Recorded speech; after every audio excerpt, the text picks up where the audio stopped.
But sometimes these can be just surface level activities or things that people do. Whereas people, if you want to tackle racism, we have to get to the root of the problem. Where racism begins and how it starts and who perpetuates, you know, racism within our society. So we must not forget that, you know, or we must not be just satisfied and happy that, okay, there are some statues of, ancient people who were slave slave traders. They've been idolized by, erecting statues, and by demonstrating and protesting and saying that we need to get rid of those statues. uh, Racism does not end, although it's a good step. Racism does not end, and what this has done is again brought into the fore this particular discussion, about racism. And you know, there's racism in every society. There's racism in all cultures. There's racism in every community, right? But what we're talking about here is that systemic racism that has been taking place against our black brothers and sisters for centuries. Our country, the UK, America, Western, was built on slavery. And slavery, and I want to basically continue and discuss it more from a theological background, although it is a khutbah remind, but I want to really go into some of the theological discussion. I want to have a discussion. It's more of a class today, inshallah, because as most committee members, as Muslims, as believers, we will be asked by Muslims, we'll be asked by non-Muslims, okay, well, in the Quran, slavery is mentioned. In the Hadith, slavery is mentioned. The companions practiced slavery, right?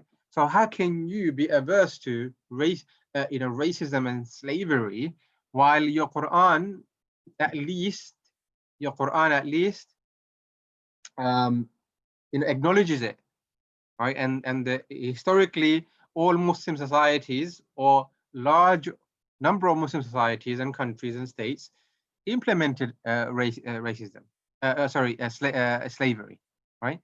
So is a bit technical, a bit theological, but I think is very, very important. I want to just give an introduction and have a Q&A and a discussion, inshallah.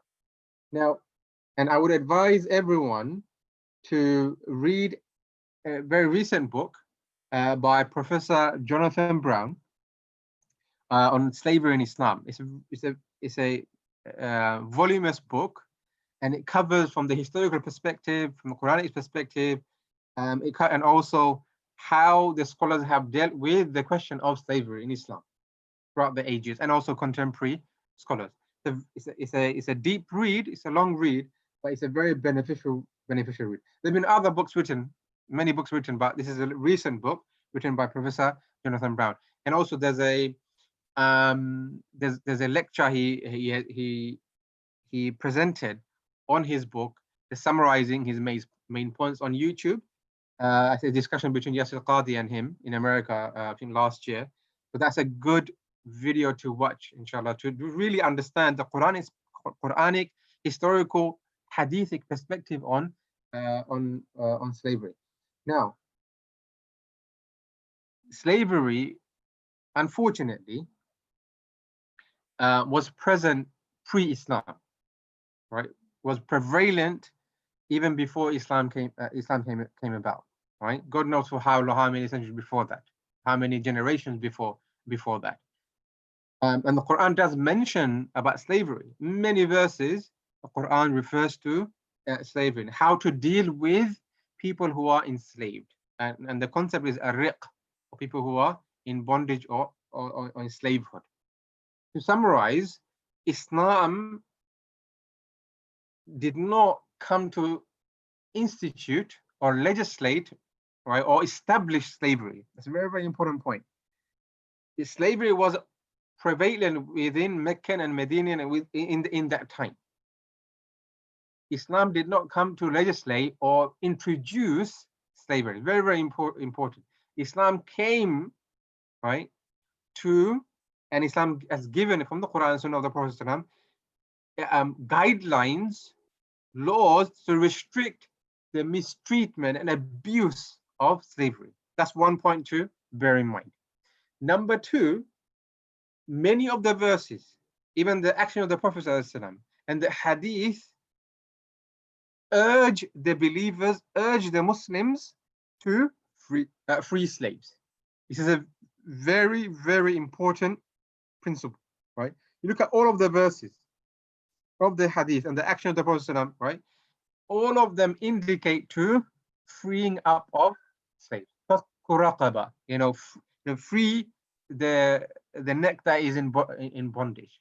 Numerous verses of the Quran. This is a very, very important second point to bear this in mind. Now the question, okay, is, you know, if Quran urges and some people would say even recommends, right? Urges and recommend. In some instances, actually obligates, not generally, but in some instances obligates in certain circumstances to free up slaves.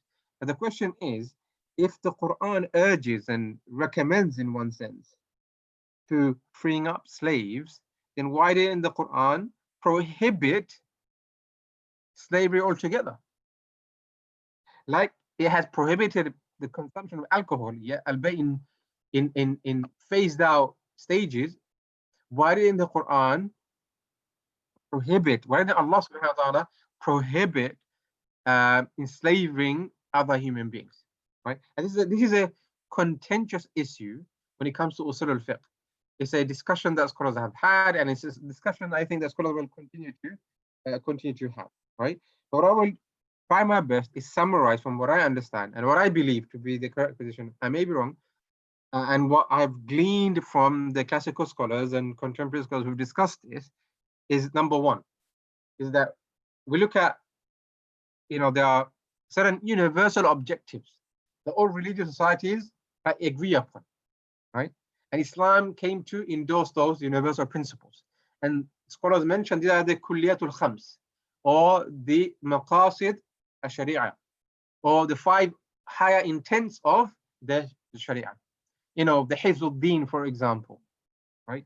Hifzuddin, preservation and protection of religion.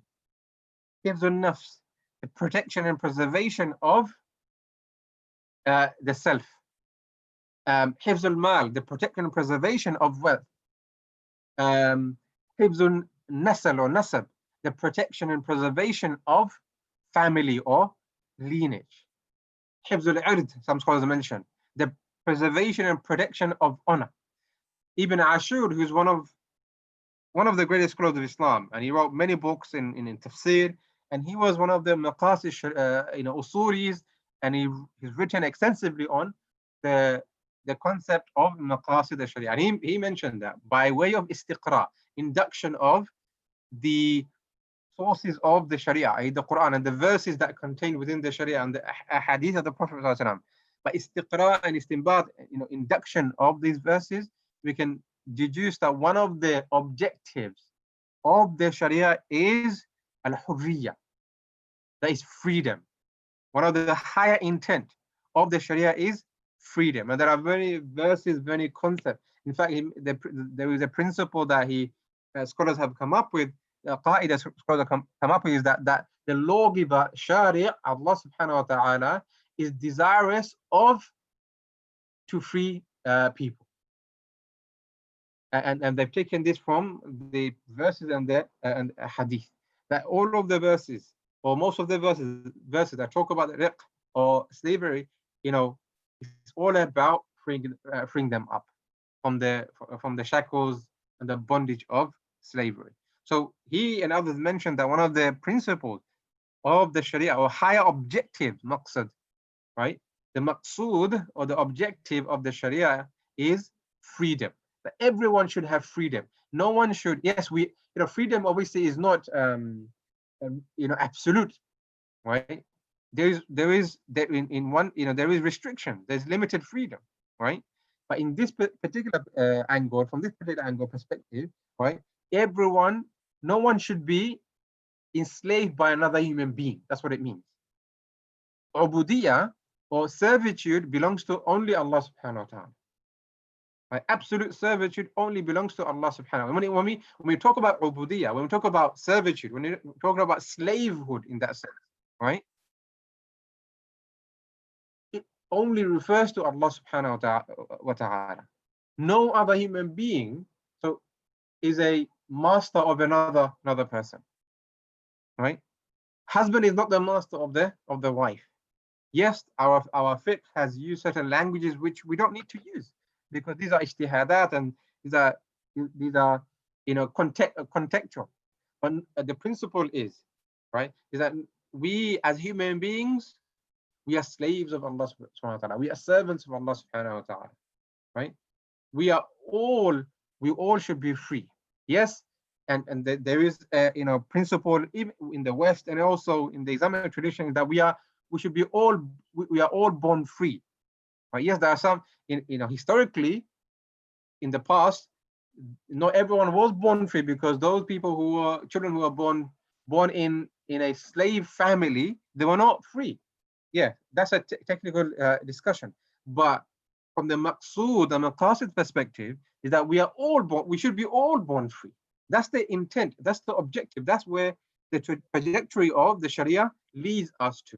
The understanding, the outcome should lead us to. And if you empathize, who would want to be a slave to another human being, another person? Even when that person, treats, there's no abuse, right?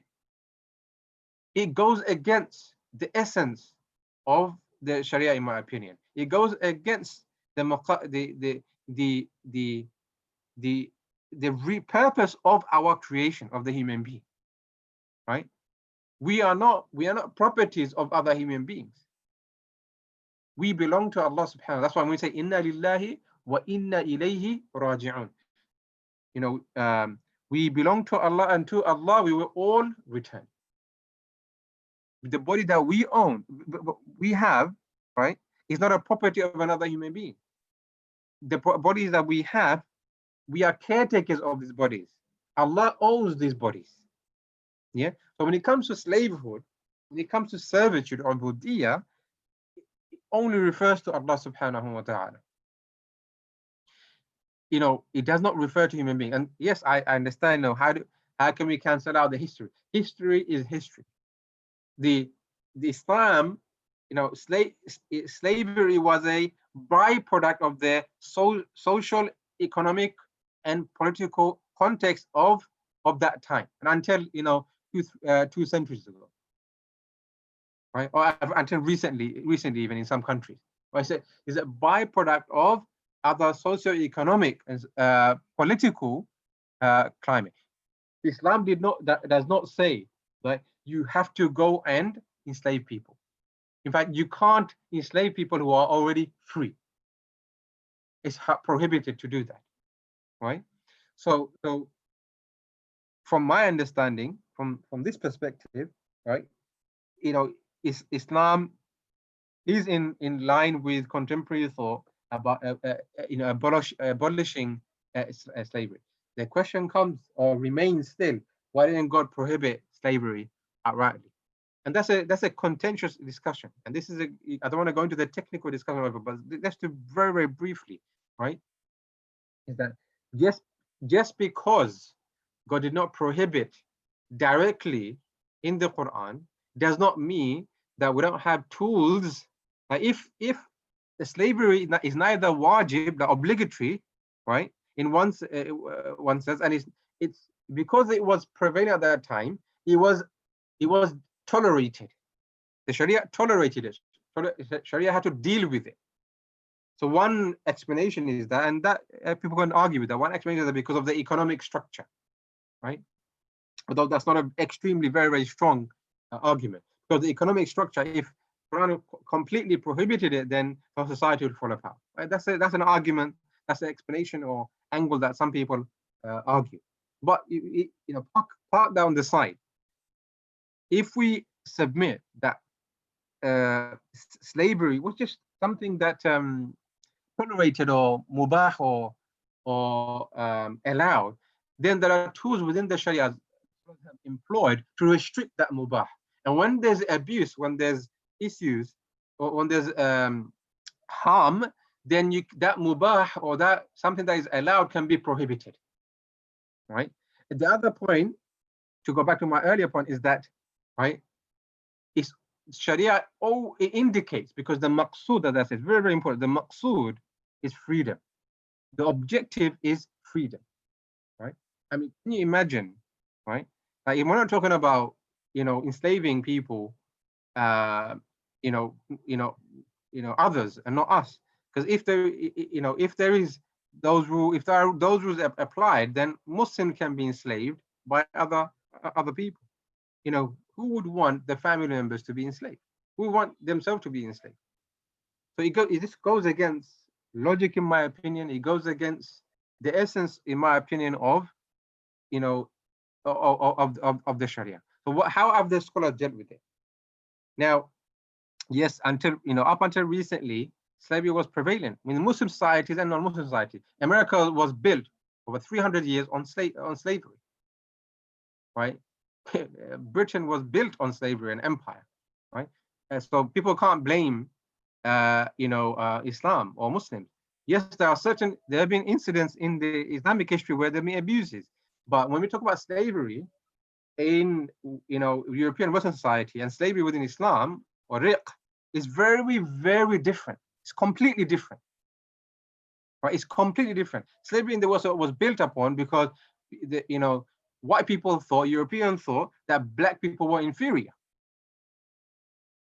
Literally, it was black. They thought, or some people still think, that black people are, unfortunately, inferior, and that's why they took their ships and went to an African nation. A lot of them were Muslim, by the way. A lot of them were Muslims, and they killed and pillaged, and they took the slaves. So it's really, really important. But this is a long historical discussion, usuli discussion, theological discussion, a legal discussion, political discussion, social discussion. Right? I don't think I've done justice to it, but these points are really, really important for us to really understand, because there are a lot of Muslims who are, unfortunately, looking at this discussion and actually questioning Islam. But there are always ways. So one of the ways the scholars dealt with it. Now we have all agreement of Muslim nation and non-Muslim nations that slavery, whatever situation, should not be happening. Even in wartime, it's only situation in wartime, when people go to war, when countries go to war and they capture prisoners of war. Historically, they could be released or by ransom, or they could be enslaved if they could not pay the ransom, right? So in this situation, what the countries have done, right, is that they agreed upon a treaty that in these situations, countries will not enslave people. Countries will not enslave people. Now, the question is, does Islam accept that? Will Islam accept that? In my opinion, yes, because the issue of slavery is contextual, it's accidental, meaning that it was not something that Islam came to endorse. It's a byproduct of the political and social context. The question for us is to think about that: does God want us to remain in that situation? My opinion is that no. Right? It's not something that we should remain. We should work towards always eliminating, and whenever there is an avenue of reintroducing that, then we as Muslims, as humankind, we should work towards completely suppressing that, eradicating that. And one of the ways of doing that is, and this is one of the universal principles that everyone is agreeing to now, that slavery is bad, right?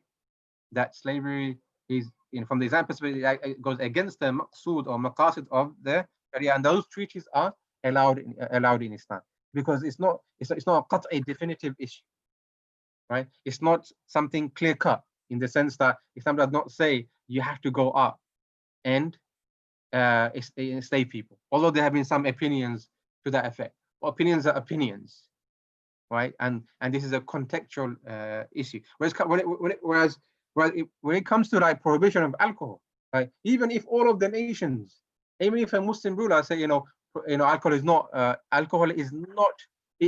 is allowed now, because everyone is agreeing to that, that won't be allowed from the Islamic perspective. And even the Muslim ruler, if you wanted to do that, that would be against Sharia, because it's clear cut.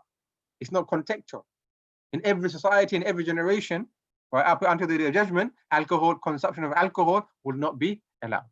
Whereas riq or slavery is different. It's contextual. It's circumstantial, right?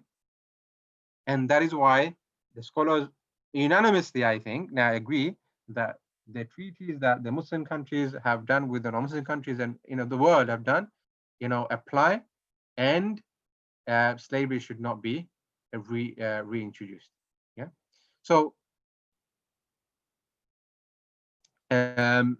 inshallah, I hope that it's a good introduction. I want to open up now to some discussion and Q&A, inshallah. So if we can do that. I know it was a bit technical. Not normally Jummah khutbah are not discussed normally in Jummah khutbah like that, but I thought it was important for us to talk about it now, inshallah. And again, please, there are YouTube video lectures on that. The one I suggested, please watch that, as well as if you are able to buy that book by Jonathan Brown. It's a good book, inshallah. Please do read that. Sheikh Jazakallah khair, you are right. This is a very, very important topic. And just FYI, people, so this is not a webinar, so we've set up a new meeting invite. So if you have a question, you're going to have to type it out in the chat window or unmute yourself to ask the question, please. Assalamu alaikum, Sheikh. It's Amr speaking. Jazakallah for a really, really important topic discussion. And it's great to have the opportunity to discuss it live.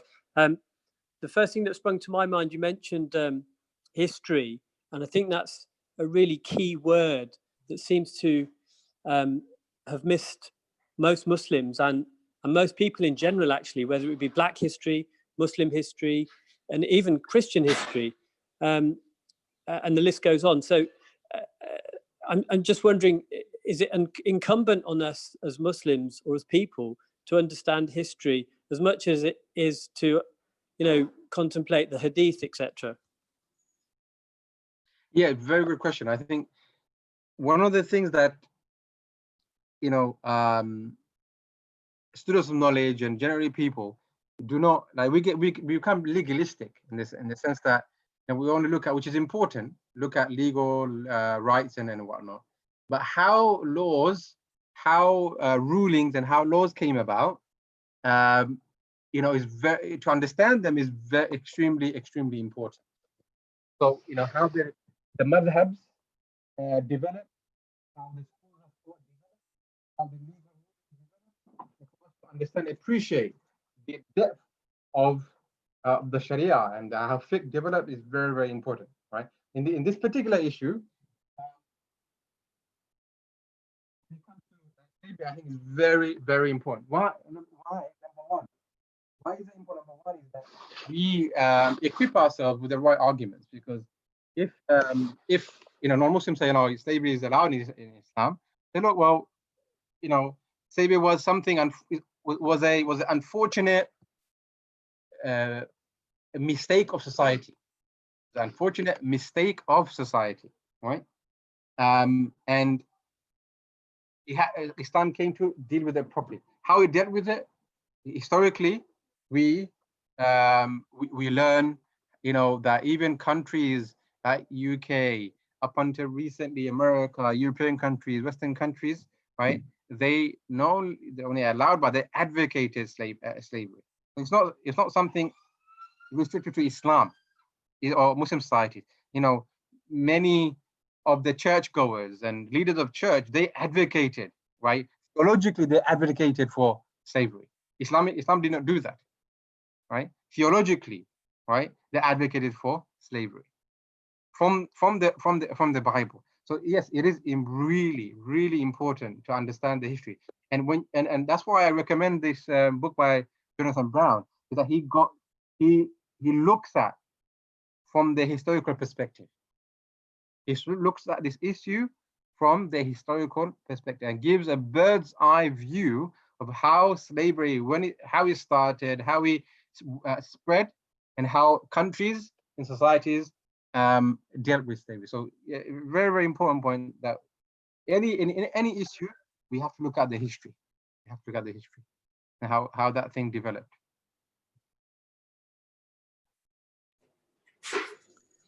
Just to follow that up, I mean, you mentioned history with regards to slavery. I think what I was pertaining to was history with regards inter-Muslim racism. You know, okay. Blacks, Asians, anyone else. You know, Eastern Europeans even. So that's what I was actually kind of hinting at. Yep. You know, as I said at the beginning, there's racism in every society and culture. Yeah. So yes, unfortunately, within the Asian Indian subcontinent communities, there is racism. There's racism within themselves, right?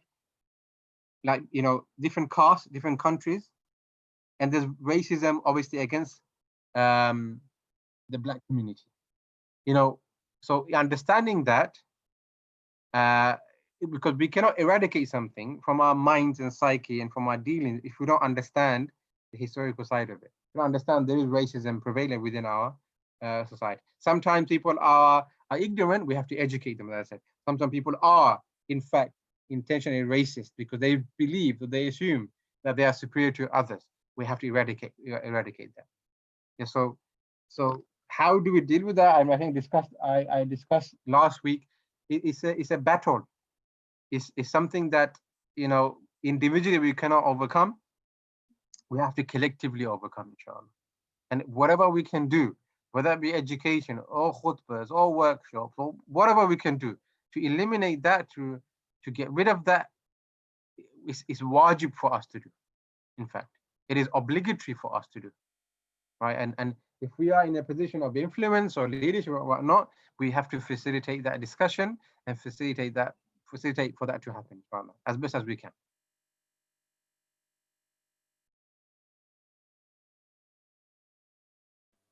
I mean, I could talk about this all afternoon, but I'd like to encourage everyone else to participate. So please do ask questions, everyone.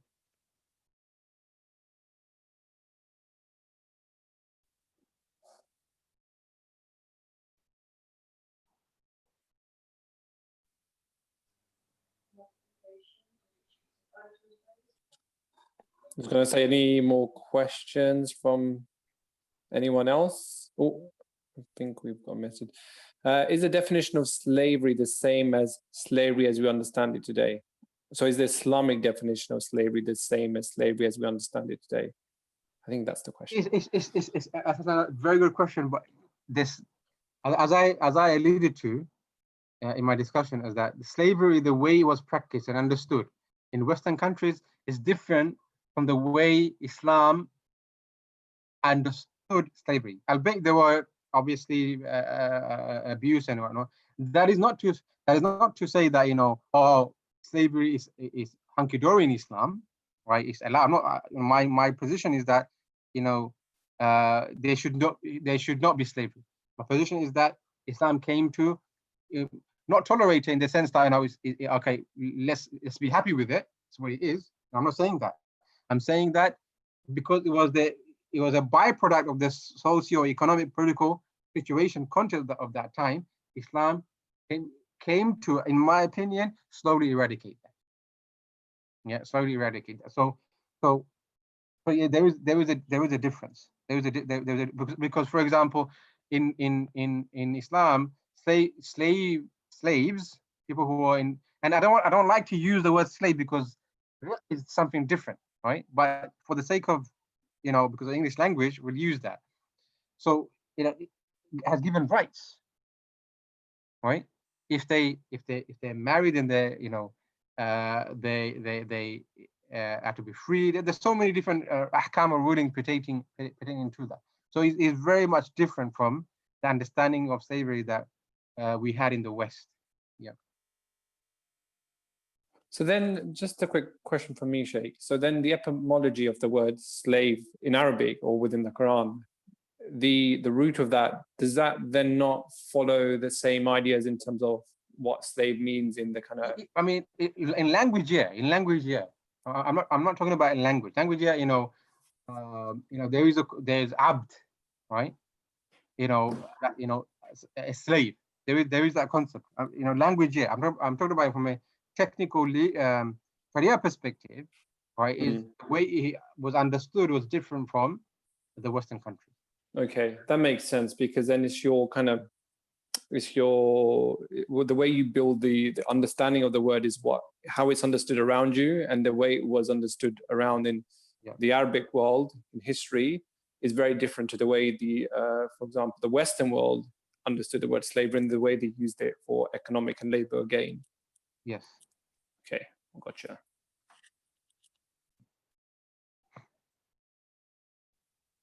Okay, any other questions from anyone? Sorry to intervene again, so Sheikh, I missed the start of the lecture, but was this based more around racism or more around slavery, or did you touch on both topics? I wanted to basically, because last week we discussed about generally racism in Islam.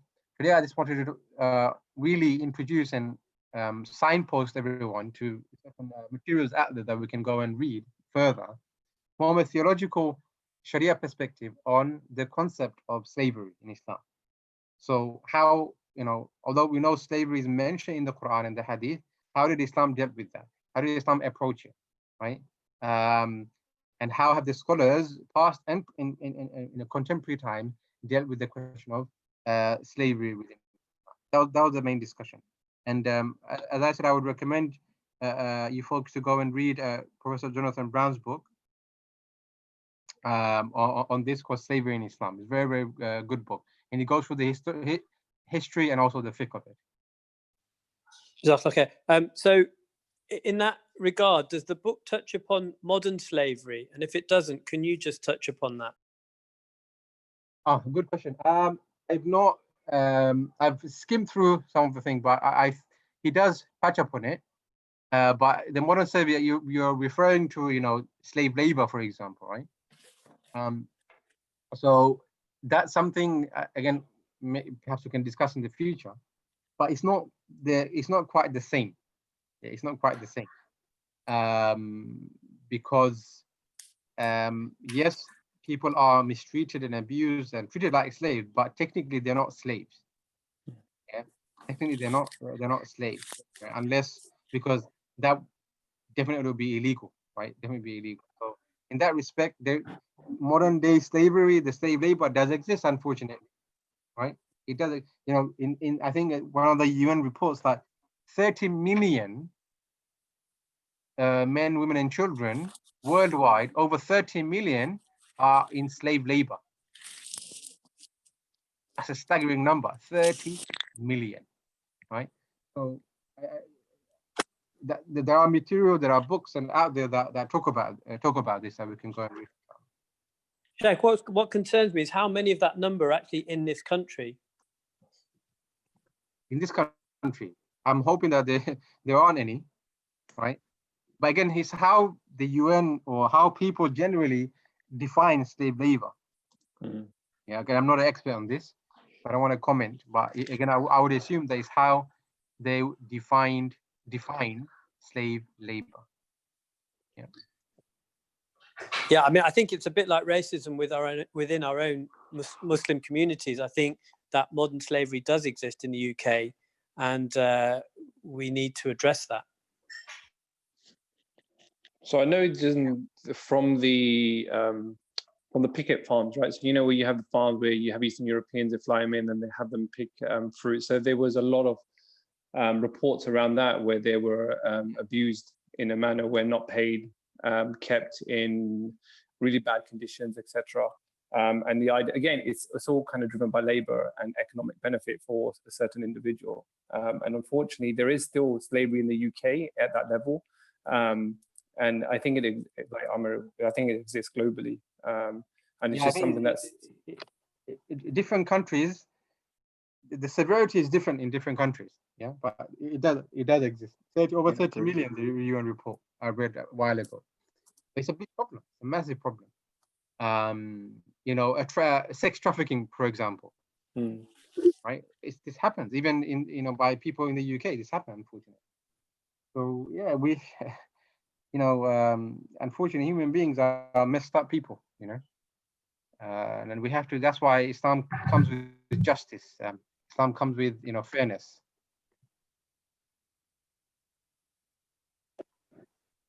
Jazakallah. I mean, it'd be worth considering whether we could look at a workshop, whether it be virtual or inshallah we're back at the masjid, on